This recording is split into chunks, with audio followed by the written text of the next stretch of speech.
ప్రాజెక్టుల war peak స్టేజ్కు చేరింది. ఫిబ్రవరి 13న ప్రతిపక్ష బీఆర్ఎస్ చెలో నల్గొండకు పిలిపిస్తే మరోవైపు అధికార పక్షం చెలో మేడిగడ్డ అంటుంది. దీంతో తెలంగాణలో పొలిటికల్ హీట్ రాజుకుంది. ఇంతకీ నల్గొండ సభలో గులాబీ పార్టీ అధినేత కేసీఆర్ ఏం చెప్పబోతున్నారు?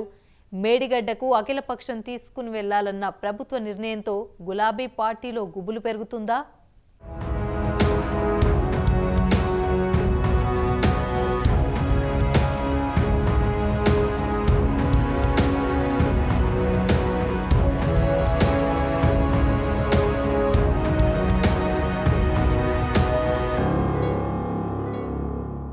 తెలంగాణలో అధికార కాంగ్రెస్, ప్రతిపక్ష బీఆర్ఎస్ మధ్య ప్రాజెక్టుల ఫైట్ తారాస్థాయికి చేరింది. దీంతో రాజకీయం రంజుగా మారింది. కాంగ్రెస్ ప్రభుత్వం వచ్చి రాగానే కాళేశ్వరం ప్రాజెక్టు నిర్మాణ లోపాలపై విచారణకు ఆదేశించింది. విజిలెన్స్ విచారణ కూడా పూర్తయింది. ఇప్పటికే కాంగ్రెస్ గత ప్రభుత్వం ప్రాజెక్టుల పేరుతో అవినీతికి పాల్పడిందని పెద్ద ఎత్తున ఆరోపణలు చేస్తోంది. మేడిగడ్డలో పిల్లర్లు కుంగడం, కాంగ్రెస్ అటాక్ చేయడంతో కారు పార్టీ సమాధానం చెప్పుకోలేని పరిస్థితి ఏర్పడింది.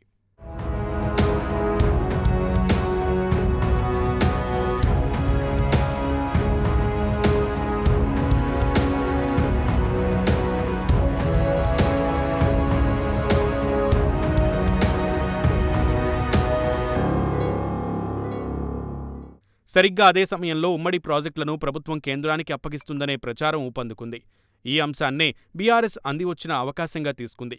కేఆర్ఎంబీకి ప్రాజెక్టులను అప్పగించే నిర్ణయాన్ని నిరసిస్తూ ఈ నెల 13న నల్గొండలో భారీ బహిరంగ సభ పెట్టాలని గులాబీ పార్టీ చీఫ్ కేసీఆర్ నిర్ణయించారు. సభ సక్సెస్ కోసం జిల్లాలోని అన్ని నియోజకవర్గాలకు గులాబీ పార్టీ ఇన్ఛార్జీలని నియమించింది. సభ ఏర్పాట్లు చకచకా జరుగుతున్నాయి.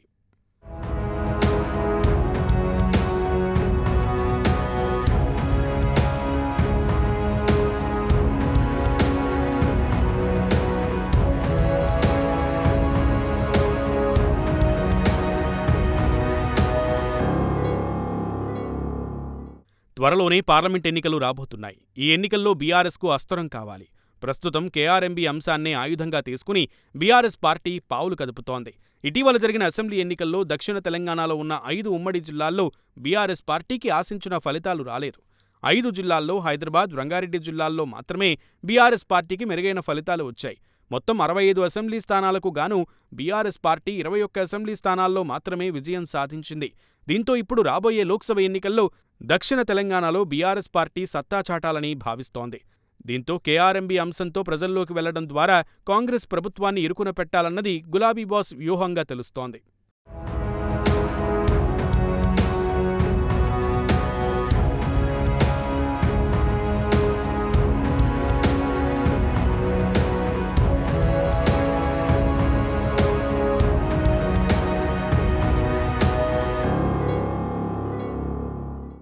అందుకే ఇప్పుడు ప్రాజెక్టుల అంశాన్ని అందుకుంది.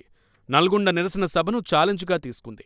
రాష్ట్ర వ్యాప్తంగా అన్ని జిల్లాల నుంచి భారీగా జన సమీకరణ చేస్తోంది.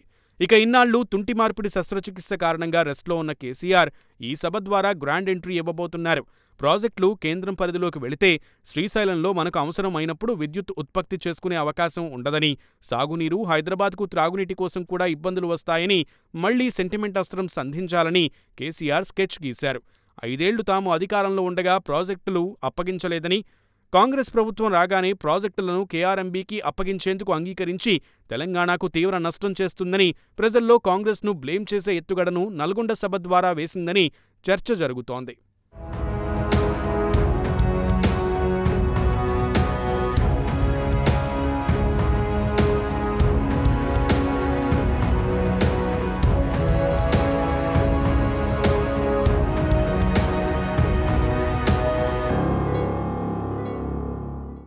ప్రతిపక్ష బీఆర్ఎస్కు కౌంటర్గా అధికార పార్టీ గేమ్ స్టార్ట్ చేసింది.